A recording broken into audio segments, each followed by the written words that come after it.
Bonjour à tous et quelle sensation! Le choc Manchester-Liverpool hier soir a tenu toutes ses promesses et ce sont finalement les Citizens qui l'ont emporté de justesse 2-1 avec des réalisations de Sergio Aguero et Leroy Sané. D'ailleurs c'est le jeune allemand qui fait la une des tabloïds ce matin à l'image du Daily Star et du Sun. A noter que Liverpool aurait pu égaliser si le ballon avait entièrement franchi la ligne. Tout ça pour 11 mm peut-on voir ici sur ce journal. De quoi relancer complètement la course au titre en Angleterre. Le City de Guardiola revient en effet à 4 points des Reds de Jürgen Klopp. En Espagne, le Real Madrid s'est fait surprendre par un doublé de Santi Cazorla pour Villarreal. Score final de partout, c'est un retour à la réalité selon le journal espagnol AS, qui fait référence au titre du mondial des clubs remporté par les Madrilènes avant Noël.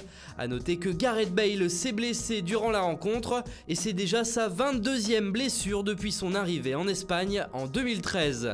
En Catalogne, Sport fait également sa une sur la déconvenue du Real Madrid et se réjouit de voir le club madrilène à 7 points du Barça au classement de la Liga. Côté Mercato, le journal annonce une réunion imminente pour Adrien Rabiot au FC Barcelone.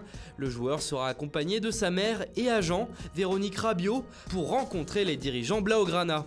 En Italie, Tuttosport a choisi de mettre en avant le trophée de Cristiano Ronaldo remporté hier à Dubaï.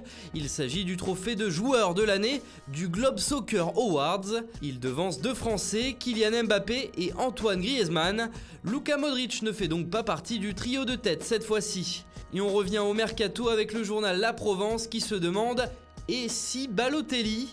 Désireux d'enrôler un grand attaquant cet hiver, l'OM a en effet réactivé la piste conduisant à l'avant-centre italien de Nice. Les dirigeants marseillais n'ont en fait jamais oublié l'idée de le recruter. En difficulté à Nice, Super Mario pourrait rapidement résilier son contrat d'un commun accord et signer dans la foulée à Marseille. Affaire à suivre. Et enfin on termine en Allemagne où Franck Ribéry fait les gros titres de Bild.